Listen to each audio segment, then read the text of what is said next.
И бонус епизода, можело, значи можело, вак, официјално, нели, првата работилница за лого дизајн, заврши со презентацијата, но сега за тоа што ми текна нешто, и јеби га, сега кога ти текне мора да го направиш, не може да спијам, да. Бонус епизода, бонус предавање, само за вас, само за вас, само за вас, само за моите гледачи.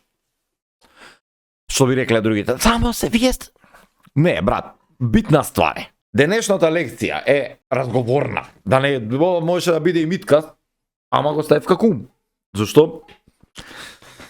Треба ум да имаш. Значи, треба да запалиш мозок кога работиш вакви работи. Значи, што е добро лого, што е лошо лого и како да избегаваш да правиш лоши логоа, за да не те серам ја тука на каналов. Така, може? Идеме. Основното, прво, единствено правило, како за све у животот, така и за лого дизајн. Значи, буквално, кога зборам за графички дизајн, то ти воопшто, значи, како да збори за животот. Знаеш, не е ни битно у која функција и да си, скоро истите правила се.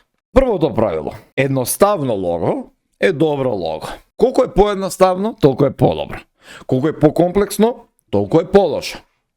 Прв пример и најдобар пример од сите е логото на Apple. Првото лого на Apple е у пичку матер. Ајзак Њутон му паѓа јаболкото на глава, има Apple Computers Co, од попод капата фали уште на логово, да ти знаеш. И после тоа, пуп, гризнато јаболко и толку. Тоа е работата, значи, тоа е пристапот, тоа е концептот, тоа е смислата на животот како графички дизајнер. Значи, не го тупи во лого дизајн и у воопшто у дизајн, па и у живот. Значи, зашто сакаш да ти ги комплицираш работите, кога може све да биде многу полесно и поедноставно и симплифицирано, се нека биде, брат, да се знае. Од едноставноста на логото зависи се натак. Затоа го ставив како прво. Значи, едноставноста на логото, која што го имаш направено, тебе те води кон следната ствар, значи логото да биде лесно препознатливо и у исто време да можеш да го запамтиш само вака како ќе проаѓаш. И текно проаѓаш со кола, со автобус проаѓаш, гледаш билборд, го гледаш логото, аха, добро тоа е. Замисли логото да биде сега со китки матки на него, со курчевини, со карики, со што све не.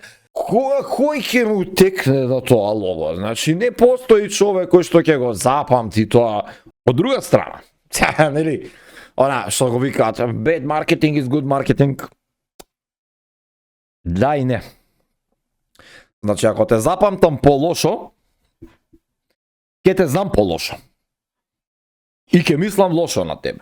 Ако те запамтам по-добро, ако те запамтам по-супер, некој гимик да имаш, тогаш ќе те запамтам и ќе те зборам за добро. Исто. Сега пак ќе се повторам од видеото Common Fucking Sense и од видеото за презентација. Колку помалце дистракции имаш пред тоа што сакаш да го презентираш и тоа што сакаш да го хвалоспеваш, значи, да го издигнеш, толку е fucking подобро да има помалце дистракции околу него, значи нема галама. Сваѓаш? Тоа е само една од поедноставните работи. Исто, тоа што гледам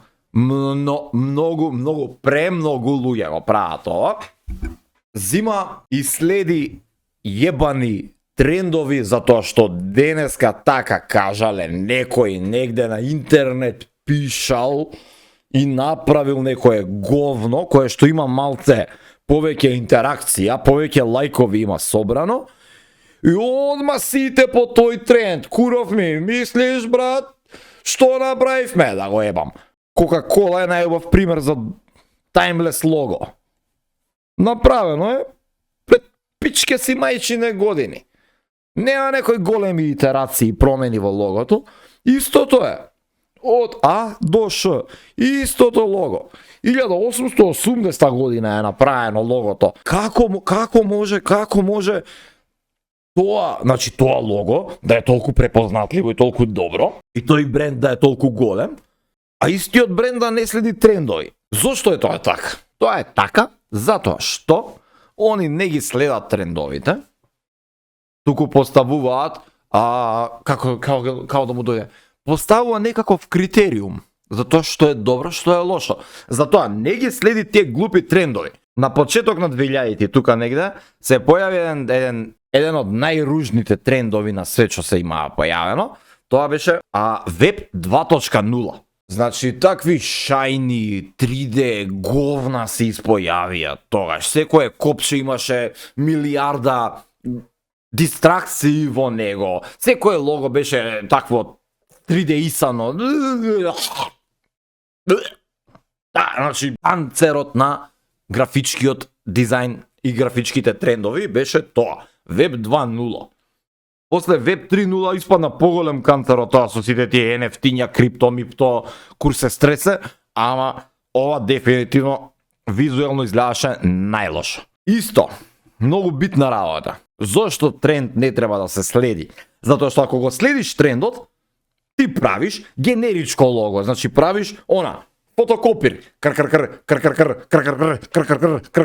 и сите само кркаат. И твоето лого не се издвојува од другите логоа. Кога станува збори за клиент, ако си некој клиент тука, потенцијален, ја мислам, зошто сакаш да бидеш ист како сите?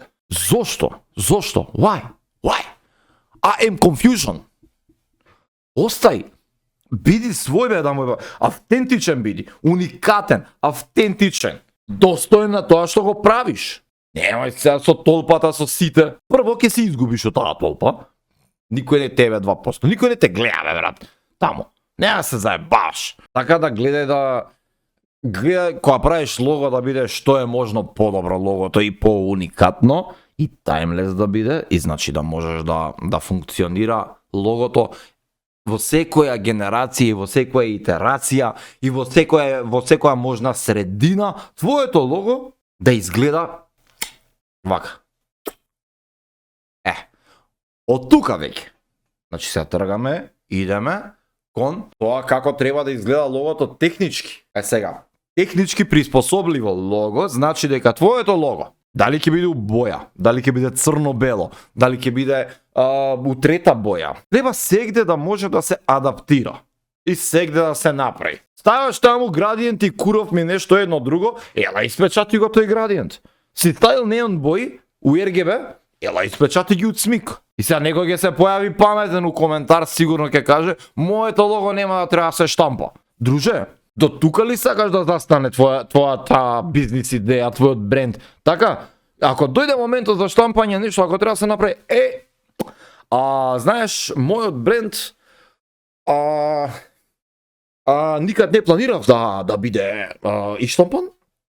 Така да, ако има €1.000.000 у потенцијал, ја сепак ќе кажам не фала.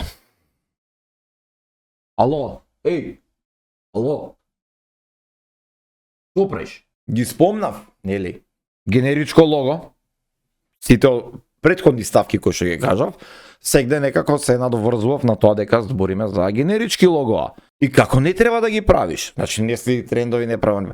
Тоа ти е исто. Направи лого кое што ќе се разликува од сите други логоа. Што ќе биде подобро, кој што ќе представува тебе, кој што ќе представува твојот бренд, кој што ќе представува све и свашта. Не, мора да се откажеме од тоа. Татко му била вика, видела жабата, конјот се подково и она застанала се и кренала нога. Сестро, нозе на друго место ти кревај, не тука.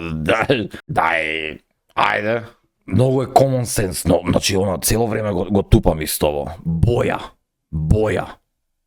Кога ќе видам логоа со 400 бои, со милиарда, со градиенти, со цела пеперутка направена, значи цело виножито направено таму од боите, 256.000 бои стайл он у логото. Ај направи го црно-бело, бе. Лого максимум 2 бои, максимум. Ништо повеќе. Ако успееш да го направиш во една боја и си задоволен ти и клиентот е случајно задоволен, остај го така. Зошто? Чуму трошиш повише пари за штампање, за едно, за друго, за трето. Дај Боже да дојде време да ја заштитиш, да ја регистрираш бојата, као што има Колкрет, као што има Телеком Магента, као тие ствари се прават намерно така во една боја, затоа што на крајот од денот кога ќе станеш голем гигант, ти брат ми ќе си ја заштитиш таа боја и вака ќе им покажеш после на други кога ќе пробаат да ја користат твојата боја. Зашто таа е заштитена. Јас стварно не можам да разберам. Не можам да укапирам како ти доаѓа во умот да направиш такво ружно лого. Тоа не ми е јасно. Не ми е јасно. Знаеш, онака буквално правиш декорација, не правиш некој си како што пази се, ова е сега се вртам на следното правило. Значи кај што ти себе си се нарекуваш, еве ги гледам многу и по LinkedIn, strategic brand designer, strategic creative designer. А се што прави како декорација да биде, бе брат. Па како си тогаш ти strategic куров миленче, а у исто време правиш декоративни логоа. Знаеш зошто го направи вака? Па затоа што е убаво. Не треба да биде убаво, треба да биде паметно. Треба да има се што кажав претходно, све треба да има и тоа што има да биде декоративно. Значи онака, знаеш, зошто ти со таа убавана, глупа е коќускија и оно од камникот горе што ми рече, па што ќе ми е паметна, нема да носам по квизови да ти. Брат, дај озбилете се да. Значи не е така, не можеш, нека биде убаво. Исто, типографија кога ќе видам. И она, најлесно, од искуство, зашто неколку пати сум наречен крадец, ви го СДСМ, да ми си напушите од куров, вака, за МКЦ логото, одма ќе препознаеш дека некој има украдено лого, кога ќе го видиш символот, убав символ, со лоша типографија. Знаеш дека братот нема поима од дизајн. Така да, дај бе типографијата, средувајте ја бе, обратете пажња малце бе. Кернинг среди, висина, намести, направи нешто кастом. Направи го фонтото outline и направи некоја заебанција, нешто погоре подоле изиграј. Не да го испишал он у Word, тури му курот. Ајде, готово. Лошо лого, финансиски штети на целиот бренд. Значи, лошо лого е огромна разлика од тоа што го кажав и преска. Значи, правиш лого. Кога го правиш логото, тоа ти имаш као неколку чекори. И кога го правиш брендот, кога правиш лого, кога правиш било што, има неколку чекори, пит стопи да ги кажем. Значи, тргнуваш и викаш, окей, сега идеме право. Треба да свртиме лево или треба да свртиме десно. Ако свртам лево, после имам уште право, имам уште многу да се разграни целото тоа, или идам десно и завршувам у ќорсо как на некоја ширинка таму. И толку тука застанува патот. Сега, дали сакаш тука да застанеш или сакаш само да цепаш право, иди. Ме разбираш? Не можеш сега тука ти да кажеш до тука доста е, ајде. За кого е многу е. Сам на себе си правиш проблем со тоа кога го правиш до тука е доста е. Исто, ако сакаш да провериш дали лого функционира добро, на времето имаше, се викаше тоа, пушти го на факс машина, помали ако има тука, сигурно има помали, не знаат ни што е факс машина. Факс машина е компир печат. Значи, најлошиот штампач искочен у светот е факс машина. Ама преку телефон, дзк, ти праќа документ од едно на друго место. Као мејл, ама пред мејл. Боже, колку сум стару пичку мат. Наместо факс машина, ако сакаш да видиш дали логото ти е добро, или дали држи вода, и штампај го на најлошиот принтер, пушти го на најлошиот фотокопир, извади неколку грди копии и види дали токицко ќе се гледа и све ќе се познава. Не претерувај со детали, не го тупи, не го поти, не го бруси више, ама да му ебам мајката, да му ебам. Дај, стварно треба логоата, кога ги вадиме, кога ги правиме, стварно треба да изгледаат ептен убаво, да му се сневиди. Ич сериозно, значи сериозно. крај на програмата е ако уопште не ги почитуваш, значи мочаш контра од ветерот. Ја разбирам дека се треба да биде дека сакаш да се докажеш пред себе, пред другарите, пред клиентите, ама докажи се паметно бе. Не го тупи, не ставај непотребни ствари, не иди у детали. Значи направи бе, фокусирај се, концентрирај се, уклучи умот и направи убаво лого, што ќе функционира сегде. Толку едноставно, фала ти многу што беше тука. Следната работилница ја најавувам уште од сега. Пак ќе тера понеделници, може би ќе почне и од нареден понеделник. Ќе работиме основи на дизајн на пакување. Let's fucking go. Пак ќе биде истото, значи што е пакување? Дизајн на пакувањето со тоа што сега ќе се работи малце подетално и ќе се зборува исто и за како тоа се припрема за штампа, значи како се припрема за принт, целото пакување, кои се стварите кои што треба да ги гледаш, така да ова ќе биде малце подолга работилница ова за лого и мислам дека ќе биде и малце поинтересна, кај што стварно ќе учиме многу јаки ствари. Тоа што ретко кој го покажува, го прави, го пусти, го штури. И тоа е тоа. Лайк, шер, subscribe, Patreon, пиво по пошта. Што стакаш? Ајде, љуби брат, се гледаме.